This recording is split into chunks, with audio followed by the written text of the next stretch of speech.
Hello दोस्तों, my YouTube channel AN math class में आपका स्वागत है। आज के क्लास में हम सेट 13 का कंप्लीट सॉल्यूशन करने वाले हैं और आज आपको बहुत कुछ नया सीखने को मिलेगा। हम इससे पहले 12 सेट का सॉल्यूशन कर चुके हैं। अगर आप उस वीडियो को नहीं देखें तो ज़रूर देखिए, आपको बहुत कुछ नया सीखने को मिलेगा। तो आइए आज हम 13 नंबर सेट का सॉल्यूशन करते हैं और आज भी आपको बहुत कुछ सीखने को मिलेगा। तो आइए अब हम शुरू करते हैं। ये पहला सवाल है, एक मैकेनिक 12 स्कूटरों की मरम्मत कर 1800 रुपये कमाता है। यदि उसने 2 क्रमिक दिनों में 32 स्कूटरों की मरम्मत की तो उन दिनों में कितना कमाया। ये सवाल है, ये पहला सवाल है। ये 12 स्कूटर जो है का मरम्मत कर जो है ये कमाया है कितना, 18,000 रुपया। तो एक स्कूटर कितना, एक स्कूटर का निकालेंगे, एक स्कूटर पर कितना कमाया ये। तो 12 एकम 12 भाग दे दीजिए डायरेक्ट, या तो हम लिख देते हैं यहाँ पर 18,000 बटा 12। ये रुपया में है। हमसे पूछा कितना है, 32 स्कूटर 2 दिन में। ये 32 स्कूटर को किया है तो इधर भी 32 से गुना कर देंगे। काट लीजिए, 12 एकम 12, यहाँ पर 6, 12 पंचे 60, डबल जीरो और गुना करेंगे इसको तो 5 दूना 10 और 15 दूना 30, 3 और 5 45 और 3 48 और इधर से डबल जीरो लगा देंगे, यानी कि 48,000 रुपया जो है ये कमाया है। ये ऑप्शन नंबर आपका तीसरा हो गया। दूसरा सवाल है इसमें, यदि 5, 35, 7, x समानुपात है तो x का मान ज्ञात कीजिए। ये दूसरा नंबर सवाल है। 5, 35, 7, x ये समानुपात में है। तो 5 अनुपात 35 समानुपात x, ये 7 समानुपात x। ये बाह्य पद का गुणनफल मध्य पद के गुणनफल के बराबर होता है। तो 5 गुना x बराबर 35 गुना 7, 5 सत्ते 35 और 7 सत्ते 49, x बराबर कितना आ गया, 49। ये आपका ऑप्शन नंबर पहला हो जाएगा। आइए अब हम अगले सवाल पे चलते हैं। ये तीसरा नंबर सवाल है, यदि एक विक्रेता एक वस्तु को 850 रुपये में बेचता है तो उसे 15% की हानि होती है। 20% लाभ प्राप्त करने के लिए उस वस्तु का विक्रय मूल्य कितना होगा। यहाँ पर या तो आप फार्मूला से बना सकते हैं और नहीं तो आप सीपी को हमेशा 100 मान लीजिए। यहाँ पर सीपी जो है 100 है, अब यहाँ पर 100 रुपया है। तो इस पर कहा है वो कि 15% वो हानि पर बेचा, यानी इस 100 रुपये का वस्तु था, 15% यानी हानि हो गया, यानी 15 रुपया। तो कितना में बेचा ये 15% यानी 15 निकल हो जाएगा, यानी 85 रुपये में बेच दिया। तो 85 रुपया में जो बेचा है तो यहाँ पर लिखेंगे 85 रुपया, ये 85 रुपया। इसका दाम कितना है, यहाँ पर कह रहा है 850 रुपया। तो यहाँ पर अब कह रहा है जो इस वस्तु को जो है अब 20% लाभ पर, तो 20% लाभ कीजिएगा तो कितना हो जाएगा, यानी 20 रुपया। अब जोड़ेंगे तो 120, यानी इतना में कह रहा है बेचने के लिए। तो पहले जो है 50 रुपये हानि पर इतना में बेचा, तो पहले एक का मान निकालेंगे। तो यहाँ पर 85 और ये कह रहा है यानी कि 120 पे बेचने के लिए, तो 120 पे बेच देंगे तो 120। तो यहाँ पर 10 मरतबा कट जाएगा 10, यानी कि 1200 रुपये में अगर वस्तु को बेचते तो 20% का हमको लाभ कमाते। अगर आप इसको चाहते हैं कि फार्मूला से, तो फार्मूला क्या होता है, सबसे पहले यहाँ पर आपको दिया गया है ये विक्रय मूल्य दिया था, क्रय मूल्य निकालिए। क्रय मूल्य बराबर क्या होता है, सीपी बराबर क्रय मूल्य बराबर विक्रय मूल्य गुना 100। तो विक्रय मूल्य दिया 85 गुना 100 आया, तो यहीं से है। हानि है तो माइनस करेंगे 85, कट गया 10, यानी कि सीपी आ गया 1000। अब इसको बेच लीजिए एसपी बराबर, तो एसपी बराबर क्या हो जाएगा, विक्रय मूल्य क्रय मूल्य इंटू, तो क्रय मूल्य इंटू 120% लाभ हो रहा है, तो काट लेंगे, यानी 1200 रुपया। यहाँ से भी उत्तर समान आएगा। तो यह आपका ऑप्शन नंबर तीसरा हो गया। आइए अब हम अगले सवाल पे चलते हैं। ये चौथा नंबर सवाल है, सरल कीजिए। ये तो यहाँ पे चौथा नंबर सवाल है, 108 भागा 36 का 1/4 प्लस 2/5 गुना 3 सही 1/4 प्लस 14/20। इसका हम स्पेशल जो है बोर्ड मास का नियम बताएं। अगर आप उस वीडियो को नहीं देखें तो जरूर देखिए।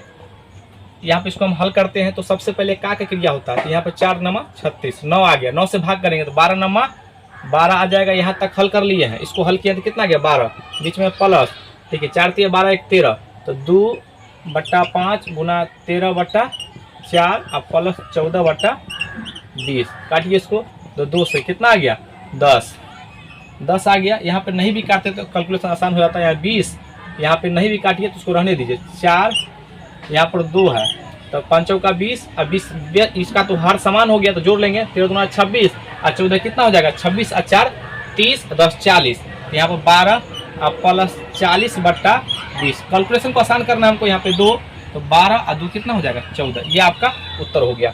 देख लीजिए कौन सा ऑप्शन में है, ये आपका ऑप्शन नंबर तीसरा हो जाएगा। अगला सवाल 5वां नंबर, 11 परिणामों का औसत 60 है, प्रथम 6 परिणामों का औसत 58 है और अंतिम 6 परिणामों का औसत 63 है, तो छठा परिणाम बताइए। यहाँ पर ऐसे सवालों को भी हम बताए हुए हैं, 5वां नंबर सवाल, इसलिए हम आपको कहते हैं बार बार हर एक सेट को देखिए, बहुत कुछ नया सीखने को मिलेगा। यहाँ पर हम मान लेते हैं, कहता छठा परिणाम क्या होगा, यहाँ पर देखिए इधर से भी छठा और इधर से भी छठा, तो यानी 11 आदमी है, लेकिन इधर से गिने तो उसी आदमी को गिन रहे हैं और इधर से भी उसी आदमी को गिन रहे हैं, तो उसी आदमी का निकालना है, क्या होगा इसका मान। तो सबसे पहले हम मान लेते हैं, यहाँ पर दिया गया है कि 11 परिणामों का औसत 60 है, तो मान लेते हैं कि 60 ही उसका औसत है, कोई दिक्कत नहीं, 60 उसका औसत है। अब कह रहा है कि प्रथम 6 परिणामों का औसत कितना है 58 है, तो बताइए 60 हम मान लिए, इससे कितना कम हो गया 2, तो यहाँ पर इधर चलिए, तो यहाँ पर लिखते हैं प्लस, 2 कम गया तो -2, कितना ये -2 है, 6 परिणामों कम गया ना, तो यहाँ पर 6 लिखेंगे, फिर प्लस, अब यहाँ पर 60 से कितना ज़्यादा है, 60 से कितना ज़्यादा है तो 3, तो यहाँ पर प्लस में 60 से ज़्यादा है तो प्लस में लेंगे, 3 गुना 6 यानी 6 बढ़ जाएगा ना। अब देखिए एक ही आदमी का निकाले तो यहाँ पर एक ही से भाग देना, 6 3 18 6 दूना 12, तो ये माइनस आ गया, ये प्लस आ गया, तो कितना आएगा 6, यानी कि 66 जो है उस आदमी का उस संख्या उसका मान होगा, ठीक है ना 66। अब इसको अगर आप चाहते हैं कि ये हमको नहीं समझ में आया कैसे बनाए, ये तो आप देखेंगे, जो इसका औसत मान के हम डेविएशन मेथड लगाए हैं। अगर आप चाहते हैं प्रोसेस से, तो कैसे 11 परिणाम को यहाँ पर 60 से गुना कर दीजिए, कितना आ जाएगा 66, प्रथम 6 परिणामों को गुना कीजिए कितना 58 से, और अंतिम 6 को कितना 63 से, अब गुना कर लीजिए। अब ये दोनों को जोड़ करके इसमें से घटा लीजिएगा, यहाँ पे 660 आ जाएगा, गुना करेंगे कितना हो जाएगा, देखिए कॉमन है, तो ये कॉमन है ना जी, यहाँ पर 8 3 11 6 5 11 1 12, यानी कि 6 गुना 8 3 11 6 दूना 6 5 11 1 12, कितना आ जाएगा 6 12 6 72, ये घटा के देख लीजिए, ये आपका उत्तर भी यहाँ से समान ही आएगा 66। तो आप इस तरीके से भी कर सकते हैं, और ये डेविएशन कितना अंतर हो रहा है उसके अकॉर्डिंग आप कर सकते हैं। ये आपका ऑप्शन जो हो जाएगा दूसरा। आइए अब हम अगले सवाल पे चलते हैं, ये छठा नंबर सवाल है, ये परसेंटेज का सवाल है, लिखते हैं पहले y का x%, का मतलब गुना होता है, ये परसेंट बराबर कितना है 125। अगला कह रहा है z का y% बराबर 250। पूछ रहा है हमसे x और z के बीच संबंध क्या होगा, तो यहाँ पर x हो जाएगा और नीचे z बराबर 1/2, गुना कर देंगे तो z बराबर कितना हो जाएगा 2x। अब देख लीजिए कौन सा ऑप्शन में है, ये आपका ऑप्शन नंबर हो जाएगा z बराबर 2x, z बराबर 2x, ऑप्शन नंबर तीसरा।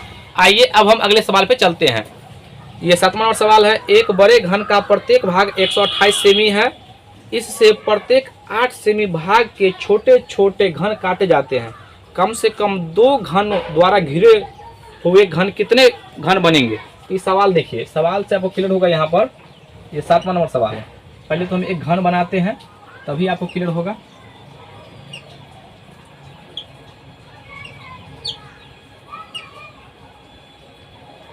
ये मान लीजिए कि ये घन है, घन यहाँ पर कहा है कि इसको काटते हैं 8 खंड में, 1 2 3 4 5 6 7, तो यहाँ पर देखिए 1 2 3 4 5 6 7 8, इसको काटेंगे, ठीक है ना, इसको काटेंगे इस तरीके से काटिएगा, इस तरीके से।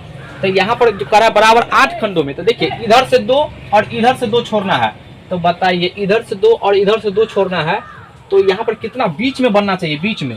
तो टोटल जो है यहाँ पर पहले 128 दिया गया है, 128, इसको 8 खंडों में काटना है, तो 8 यहाँ पर कितना से 8 से भाग देना है, तो 8 से भाग देंगे तो कुल कितना बनेगा घन यहाँ पर, तो 8 ही कम 8, 8 छक 48, यानी कि 16 जो होगा 16 घन बनेगा। लेकिन कह रहा है कि बीच में दूगो के बीच में इधर से दूगो और इधर से दूगो, तो बताइए इधर से दूगो और दूगो इधर से हटा दीजिए तो कितना आ जाएगा, तो 4, यानी कि जो है 12 घन यहाँ पर होगा, 12 घन। तो 12 घन यहाँ पर पूछ रहा है, इस प्रकार से कितने घन बनेंगे, एक सतह पर 12, तो 12 क्यों, 3 सतह होता है ना, तो यानी कुल कितने घन बनेंगे। जब भी ऐसा पूछा जाएगा तो क्यों करना है, तो इसका घन, इसका क्यों करेंगे कितना आ जाएगा 1728। जब भी ऐसा सवाल आएगा कितने घन बनेंगे तो इसका क्यों कर देंगे 1728, ये इसका उत्तर हो जाएगा। देख लीजिए इसका, ये आपका ऑप्शन नंबर दूसरा हो जाएगा। आइए अब हम अगले नंबर सवाल पे चलते हैं। ये 8वां नंबर सवाल है। एक धनराशि पर साधारण ब्याज मूलधन का 4/9 है, दर प्रतिशत एवं वर्ष समय ज्ञात कीजिए यदि दोनों संख्यात्मक रूप में समान है। तो यहाँ पर ये 8वां नंबर सवाल है, कह रहा है SI, जैसे जैसे कहेगा पहले उससे लिखिए। SI जो है मूलधन का 4/9 है, तो SI अब बटा P को बटा भेजेंगे तो 4/9, यानी मूलधन ये ब्याज कितना 4, मूलधन कितना 9। तो याद कीजिए SI बराबर क्या होता है फॉर्मूला, P गुना R गुना T अब बटा 100। यहाँ पर R और T दोनों बराबर है, याद रखिएगा। तो अगर यहाँ पर ये अगर हम इसको मान लेते हैं R को X, तो ये T भी X हो जाएगा, ठीक है। तो x² हो जाएगा, तो क्रॉस, तो S यहाँ पर हो जाएगा आपका SI गुना 100 और P गुना x²। तो यहाँ पर देखिए SI कितना है 4 गुना 100, P कितना दिया है 9, x², ये बट्टा में आ जाएगा तो कितना हो जाएगा, ये बट्टा में आएगा यहाँ पर, तो 400/9 बराबर x²। यहाँ पर स्क्वायर हटेगा तो रूट चढ़ेगा, तो x बराबर √400/9, इसका वर्गमूल 20, इसका 3। तो इस समय इतना हो जाएगा, इसको काटिएगा तो समय हो जाएगा 3 × 18 2/3, यानी कि वर्ष हो जाएगा। और दर ये भी दोनों समान है, यानी कि 6 सही 2/3 प्रतिशत, यहाँ पे प्रतिशत लगा देंगे। ये दर हो गया, जो चूंकि दोनों का है समान है इसलिए, ठीक है ना। ये आपका ऑप्शन नंबर कितना हो जाएगा 6 सही 2/3, ये चौथा नंबर ऑप्शन हो गया। आइए अब हम अगले सवाल पे चलते हैं। ये 9वां नंबर सवाल है। 4 अंकीय सबसे बड़ी संख्या ज्ञात कीजिए जो 12, 15, 18, 27 से पूर्णतः विभाजित हो। इसको जो है आप बेसिक से बना सकते हैं और ऑप्शन से। तो पहले हम ऑप्शन से इसको बनाने का प्रयास करते हैं। पहला 97, 20, दूसरा ऑप्शन है 98, 20, तीसरा ऑप्शन है 99, 20 और चौथा ऑप्शन है 97, 40। ये दिया गया है किस किस से कटना चाहिए, 12 से, 15 से, 18 से और 27 से। ये अगर जो ऑप्शन इसको काट देगा हम कहेंगे यही इसका उत्तर हो जाएगा। यहाँ पर अब 4 से तो कट रहा है सभी, तो यहाँ पर अब हम देखेंगे, यहाँ पर 9 से चेक करेंगे, 9 दूना 18, तो 9 से चेक करेंगे तो 9 7 16 2 18, ये कट रहा है तो ये हो सकता है। अब इधर चेक करेंगे आगे, 9 8 17 2 19, ये तो कटेगा नहीं, हट गया। 9 दूना 18 2 20, ये भी नहीं कटेगा। और 7 4 11 और 9 20, ये भी नहीं होगा। इसका मतलब ऑप्शन कौन आ गया, ये पहला आ गया उत्तर।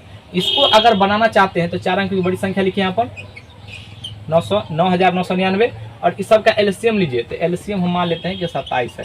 इसमें 4 सब का भाग लगाइए, कौन कौन नहीं काट रहा है। तो इसमें 1 2 की कमी है, 15 से भी कट गया, यहाँ पे 1 5 की कमी है, उसके बाद यहाँ पर कितना 1 2 की कमी, तभी ना 4 से 12 कटेगा।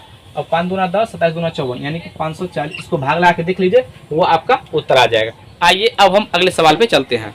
ये 10वां नंबर सवाल है। 252 को अभाज्य संख्याओं के गुणनफल के रूप में इस प्रकार व्यक्त किया जा सकता है। ये पहले इसको अभाज्य गुणनफल के रूप में तोड़िए। 10वां नंबर सवाल है। 252 है, इसको फैक्टर कीजिए, 2 से लगाइए, 2 एकम 2, 2 दूना 4 और 2 छक 12, 2 से 6 3, 3 से 21, फिर 3 से 3 7 21। इसको जो है 252 को आप ऐसे लिख सकते हैं ना जी, 2 गुना 2 गुना 3 गुना 3 गुना 7। यही तो अभाज्य गुणनखंड के रूप में हो गया, यही उत्तर है। देख लीजिए, 2 3 2 गो 2 2 गो 3 और 7, ये पहला ऑप्शन हो गया इसका। अगला सवाल, ये 11 नंबर सवाल है। गांव X की जनसंख्या 68,000 है तो 1200 रुपया प्रति वर्ष की दर से घट रही है।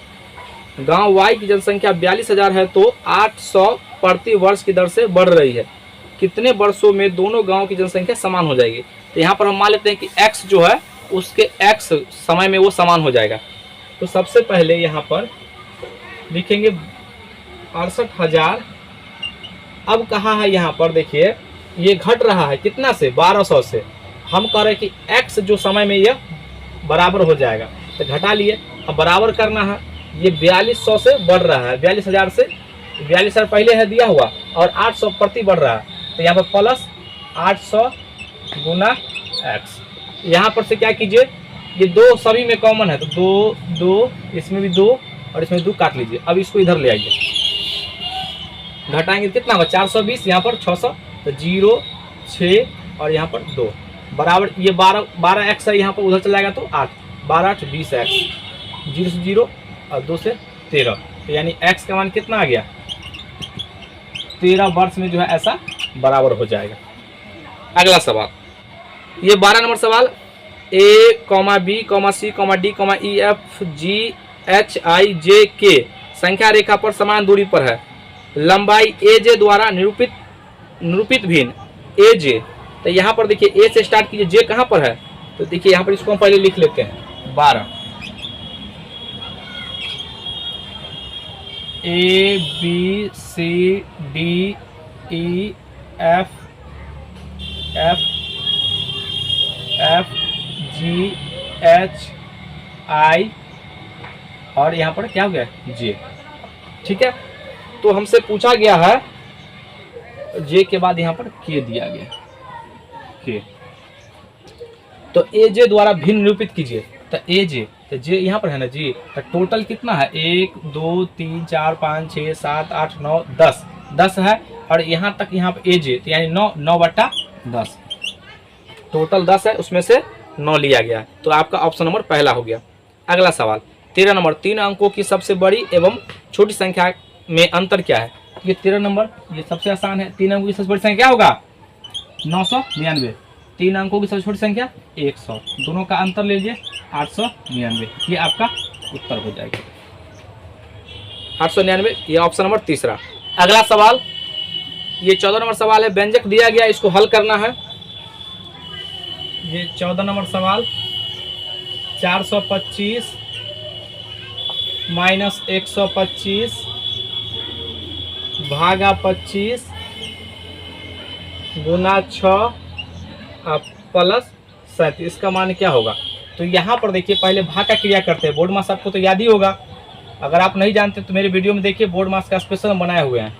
माइनस 25 पंचे 125 गुना 6 प्लस 37, 6 पंचे 30, यहाँ पर प्लस, यहाँ पर पहले इसको जोड़ लीजिए, कितना हो जाएगा 7 5 12 6 और माइनस 30 घटा लीजिए 432, ये आपका उत्तर हो जाएगा ऑप्शन नंबर चौथा।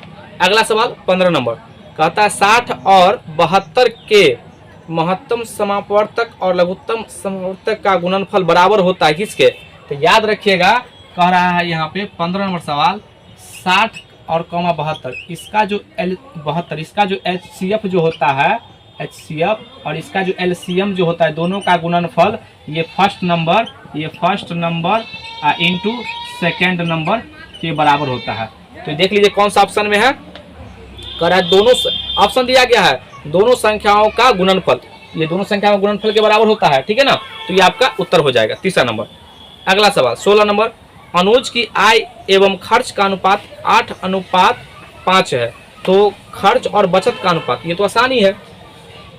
ये 16 नंबर अनुज का यहाँ पर कह रहा है जो आय और खर्च दिया है, तो आय कितना है, यहाँ पे आय जो है ये 8 है और खर्च कितना है, हमसे पूछा है जो खर्च और बचत का अनुपात, तो इसको जो अनुपात इसको हटा लीजिए, इसको मान लीजिए 8x और ये 5x, यानी खर्चा जो है 5x है और आय जो है ये 8x है। तो बताइए बचत कितना हो जाएगा, तो बचत हो जाएगा आपका, आय में से खर्चा घटेगा तो बचत होगा ना जी, तो बताइए कितना हो जाएगा बचत, तो 3x। अब पूछा है खर्च और अनुपात बचत, तो खर्च कितना है यहाँ पर 5x, अनुपात बचत कितना 3x, ये x कट जाएगा तो 5:3, ये उत्तर हो जाएगा। हम यहीं पर भी कर सकते थे, दोनों घटा लेते 3 आता तो 5:3 लिख देते, लेकिन पहले हम हटा के एक x मान लिए ताकि आपको समझ में आए। अगर आप तो यहीं पे भी कर सकते हैं अगर आपका दिमाग चलता है तो। आइए अब हम अगले सवाल पे चलते हैं। ये 17 नंबर सवाल है, इसको यूनिट समान करने वाला है। इस पे ये 5 सही 4/8, ये 5 आवर हो गया और प्लस 132 मिनट है।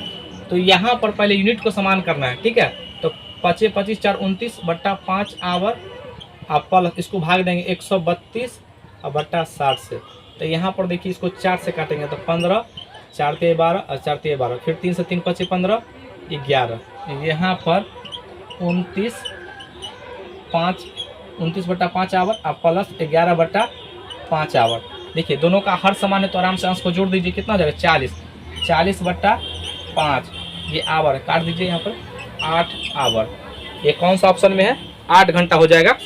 ये आपका ऑप्शन नंबर तीसरा। आइए अब हम अगले सवाल पे चलते हैं। ये 18 नंबर सवाल है। 4 मजदूरों की 2 दिनों की मजदूरी 2400 है रुपया। 13 मजदूरों के 5 दिनों की मजदूरी क्या होगी। यहाँ पर जब भी ऐसा सवाल आएगा तो एक फार्मूला याद रखिए।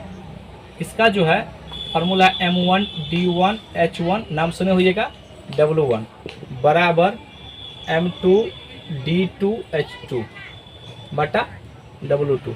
यहाँ पर या तो वस्तु की संख्या आएगा, रुपया आएगा, यहाँ पर नीचे में ये M का मतलब मैन, यहाँ पर ओमेन भी आ सकता है, चाइल्ड भी आ सकता है, कोई दिक्कत नहीं। D का मतलब दिन होता है, H का मतलब आवर।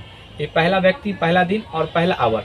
उसके बाद अगला जो होगा जिसके बारे में कहा जाएगा दूसरा व्यक्ति, दूसरा दिन, और यहाँ पर इसमें से कोई आप यहाँ पर देखिए इसमें 4 देगा, इसमें से 3 देगा, कोई एक को निकालना होगा, ठीक है ना। तो सवाल में कहा है पहला में कि देखिए करा 4 मजदूर, तो हम पहला मजदूर है M1 तो 4 लिखते हैं, D दिया गया है 2। यहाँ पर आवर के बारे में कोई चर्चा नहीं है, अगर होगा तो करेंगे, नहीं होगा तो नहीं करेंगे। यहाँ पर इफिशिएंसी भी दे सकता है, उसको छोड़ दीजिए, जब सवाल आएगा तो हम करेंगे, ठीक है ना। W1 यानी कि इतना जो काम किया कितना रुपया कमाया वो 24, यहाँ पर वस्तु या रुपया आता है, ठीक है ना। यहाँ पर कह रहा है कि देखिए M2 तो यानी 13 मजदूर कितना 5 दिन में कितना रुपया कमाएगा पता नहीं है, तो यहाँ पर हम ये W2 निकालेंगे काट के। देखिए तो ये जो होगा 4 दूना 8, 8 त्रिक 24, यहाँ 13 5 65, 65 तिहाई कितना हो जाएगा 65 तिहाई 5 15 6 18 19, यहाँ 2 जीरो। तो ये W2 यानी कि इतना रुपया जो होगा ये कमाएगा, ठीक है ना। ये आपका ऑप्शन नंबर 19,500 ऑप्शन नंबर तीसरा हो गया। ये 19 नंबर सवाल है। 2 संख्याओं का अंतर दिया गया है। आइए अब हम अगले सवाल पे चलते हैं। ये 19 नंबर सवाल है। 2 संख्याओं का अंतर 67 93 85 है। यदि बड़ी संख्या दिया गया है 89 45 673 हो तो छोटी संख्या क्या होगा। ये 19 नंबर सवाल है। देखिए तो बड़ी संख्या यहाँ पर दिया गया है 89 45 673। छोटी संख्या नहीं मालूम है तो यहाँ पर घटा लेंगे, मान लेते हैं x है, और यहाँ पर घटाने के बाद जो अंतर दिया गया 67 93 85, इसको उधर ले जाइए, इसको घटा लीजिए इधर। तो यहाँ पर 89 45 673 माइनस 67 93 85 बराबर x। यहाँ पर देखिए 7 अंक है तो घटाएंगे तो 13 में से 5 गया तो 8, ये हो जाएगा कितना 16 में से 8 गया तो 8, ये हो जाएगा आपका 5, 5 में से 3 गया तो 2, यहाँ पर 5, ये 9 है तो 15 में से 9 गया तो 6, ये बच गया कितना, ये हो जाएगा आपका ये 3, तो यहाँ पर 13 में से 7 गया तो 6, ये हो जाएगा 8, 8 में से 6 गया तो 2, और यहाँ पे लास्ट में 8। 82 66 288, 82 66 288, ये आपका ऑप्शन नंबर दूसरा आ गया। आइए अब हम अगले सवाल पे चलते हैं। ये 20 नंबर सवाल है। ये सवाल लिखते हैं यहाँ पर। ये 20 नंबर सवाल 7.5 इतना केजी को भाग करना है, कितना मान आएगा। तो यहाँ पर इसको दशमलव को भूल जाइए, पहले इसको भाग कीजिए तो कितना 1, और यहाँ पर कितना आ जाएगा 6 दूना 12 और 6 पंचे 30, यानी कि 0.3 अंक के बाद 1 2 3, तो यहाँ पर पॉइंट लगा देंगे, यानी कि 1 किलो 250 ग्राम। ये आपका देख लीजिए कौन सा ऑप्शन में है, तो ये आपका ऑप्शन नंबर दूसरा आ गया। आइए अब हम अगले सवाल पे चलते हैं। 21 नंबर, इसको कहा है भिन्न के रूप में व्यक्त कीजिए। 21 नंबर तो 100 बट्टा 27 है, तो 27 दिया 81, 81 में से घटाइएगा तो 19 बट्टा 27, 3 सही 19 बट्टा 27, ये आपका ऑप्शन नंबर आ जाएगा, ये तीसरा। आइए अब हम अगले नंबर सवाल पे चलते हैं। ये 22 नंबर सवाल है। एक वर्ग की भुजा की लंबाई 15 सेंटीमीटर से बढ़कर 20 सेंटीमीटर हो जाती है तो क्षेत्रफल में वृद्धि। यहाँ पर ये 22 नंबर सवाल है। एक वर्ग है, इसका भुजा जो है पहले 15 सेंटीमीटर था, अब लेकिन ये वर्ग जो है इसका बढ़ करके कितना हो गया, अब जो भुजा हो गया ये 20 सेंटीमीटर हो गया। तो इसका एरिया जो A1 निकाली, एरिया ए यानी भुजा स्क्वायर होता है तो 15 का स्क्वायर, और इसका जो होगा A2 कितना हो जाएगा 20 का स्क्वायर, भुजा स्क्वायर होता है। अब दोनों को कह रहा है क्या अंतर, तो A1 यानी कि डिफरेंस ले लीजिए ना A2 दोनों का, तो यहाँ पर 20 का स्क्वायर और माइनस 15 का स्क्वायर घट डिफरेंस लेंगे, तो A square minus B square एक बार जोड़ दीजिए तो कितना आ जाएगा 35, और एक बार घटा लीजिए तो 5। ये आपका उत्तर आ जाएगा 25, 25, 5, 15, 2, 17, यानी कि इतना सेंटीमीटर स्क्वायर बढ़ जाएगा 175 सेंटीमीटर स्क्वायर। आपका ऑप्शन नंबर दूसरा आ गया। 23 नंबर, एक त्रिभुज में न्यून कोणों की अधिकतम संभव है, तो एक त्रिभुज में न्यून कोण का संभव कितना है, तो यानी 3 गो होगा। ये समबाहु त्रिभुज में 3 गो न्यून कोण होता है 60, 60 और 60 डिग्री। 90 डिग्री से जो छोटा होगा उसको हम बोलते हैं न्यून कोण। तो आपका ऑप्शन नंबर कितना आ जाएगा तीसरा। अगला सवाल, ये 24 नंबर सवाल है। 125 मीटर, ये लिखते हैं यहाँ पे 24 नंबर,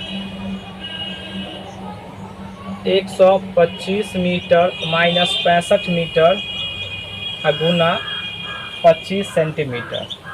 इसको घटा लेते हैं तो कितना 0.6, 60 मीटर गुना 25, इसको सेंटीमीटर को मीटर बदला है तो 100 से भाग देंगे मीटर, 25 चौका 100, 4 से काटेंगे तो 15, यानी कि लिखेंगे 15 मीटर और मीटर मीटर स्क्वायर। ये आपका उत्तर हो जाएगा। ये आपका ऑप्शन नंबर जो होगा ये देख लीजिए, दूसरा नंबर ऑप्शन हो जाएगा। अगला सवाल, ये दिया गया है आपको